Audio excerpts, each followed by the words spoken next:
தெரியுதுமா, இங்கே வந்து கிளார் அடிக்குது. ஹாய் ஃப்ரெண்ட்ஸ், பாருங்க இந்த கீரைலாம் சரியாக வரமாட்டேங்குது. அதனால் க்ளீன் பண்ணிவிட்டு வேறு க்ளீன் பண்ணிட்டு இருக்கோம்.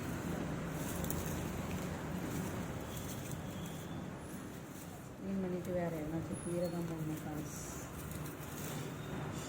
பாருங்க நெக்கித்தாவை போட்டால் வரமாட்டேங்குது.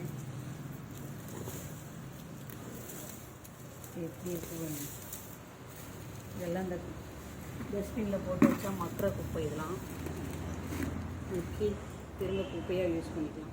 இந்த இதெல்லாம் காட்டு இது பாருங்க எப்படி இருக்குதுங்க. அதெல்லாம் க்ளீன் பண்ணி வச்சுட்டு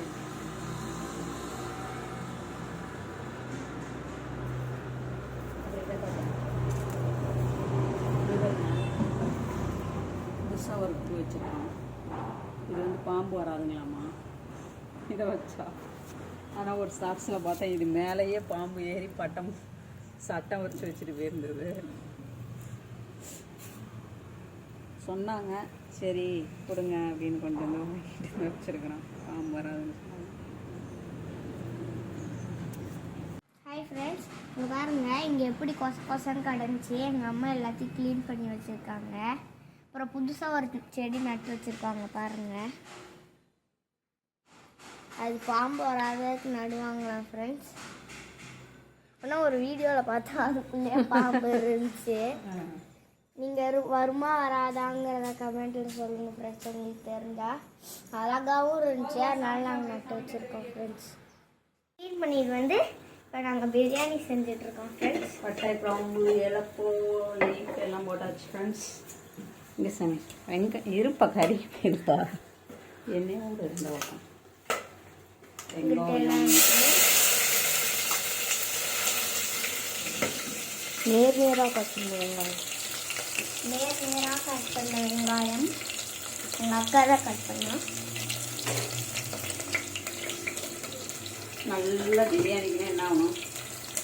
ப்ரௌன் ஆகணும். எந்த பிரியாணிக்குமே ப்ரௌன் ஆனால் தான் சூப்பராக இருக்கும். டேஸ்ட்டாக இருக்கலாம்.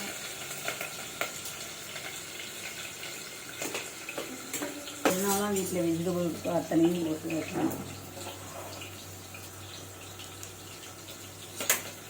இஞ்சி பேஸ்ட்டு இங்கே மசாலா அரைச்சி வச்சுருக்கோங்க. ஃப்ரெஷ் மசாலா பிரியாணி மசாலா இதையும் போட்டாலும் ரொம்ப டேஸ்ட்டாக இருக்கும்.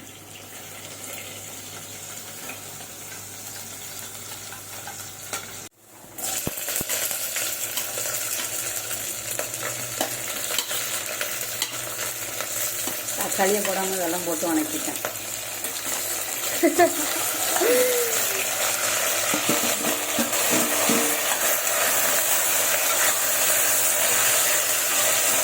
வெங்காயம் நல்லா ப்ரௌன் ஆனதுக்கப்புறம் தக்காளி போட்டு நல்லா வணக்கிட்டு அரைச்ச மசாலா எல்லாத்தையும் காய். என்ன மசாலா? பிரியாணி மசாலா, இஞ்சி பூண்டு பேஸ்ட்டு,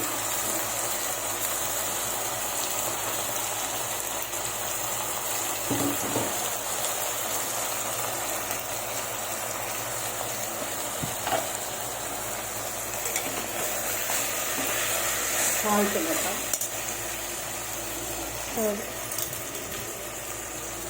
லீஃப் பிரியாணி லீஃப் தண்ணியில் போட்டுக்கலாம். கொத்தமல்லி லீஃப் வேறு என்ன வச்சுக்கலாம்.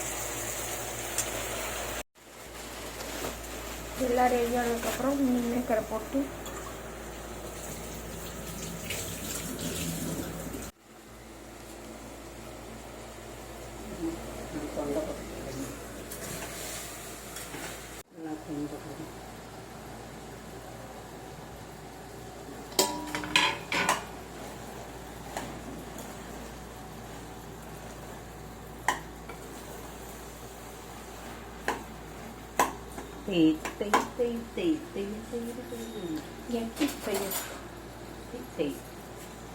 அப்படியே அள்ளி போட வேண்டியதான்.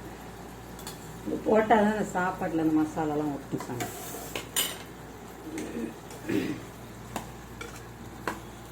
நல்லா கலராக கலர்ஃபுல்லாக பிரியாணி கலரில் வந்துச்சா.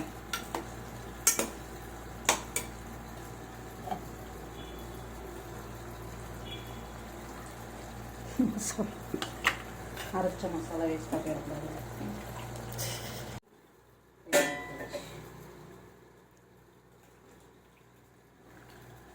கொதிச்சு போலாம். டேஸ்ட் பார்த்துட்டு பிரியாணி வெண்ணெய் எல்லாம் கொதிச்சு ரைஸ் போட்டாச்சு. விசில் போட்டு 3 விசில் வச்சு பிரியாணி ரெடி. விசில் வந்துட்டு காட்டலாம்.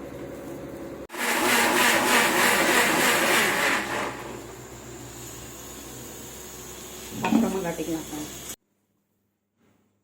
சாப்பிட்றதுக்கு முன்னாடி தண்ணி குடிக்கலாம். நிக்கிதா நீ சாப்பிடலாமா?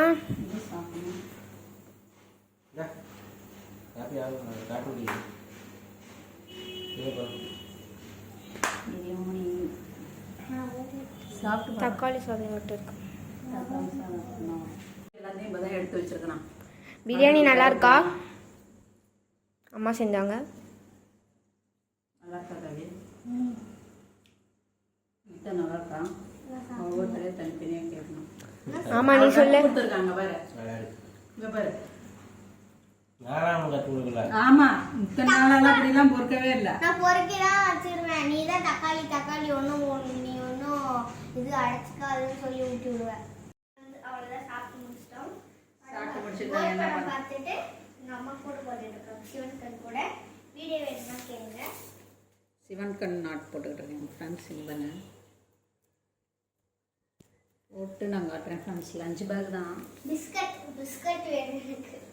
பிஸ்கட் கூட வேணுமா? இவர் எப்படி போட்டிருக்கேன் சிவன்கண். இப்படிதான் ஸ்டார்ட் பண்ணியிருக்கேன். அடி போட்டுக்கிட்டு இருக்கேன். அடியில் மேலேருந்து ஸ்டார்ட் பண்ண முடியாது. மேலேருந்து ஸ்டார்ட் பண்ண முடியாது. அவ்வளோதான் ஃப்ரெண்ட்ஸ். இந்த வீடியோ பிடிச்சிருந்தா ஷேர் பண்ணுங்கள், கமெண்ட் பண்ணுங்கள், லைக் பண்ணுங்கள், சப்ஸ்கிரைப் பண்ணுங்கள். Bye friends.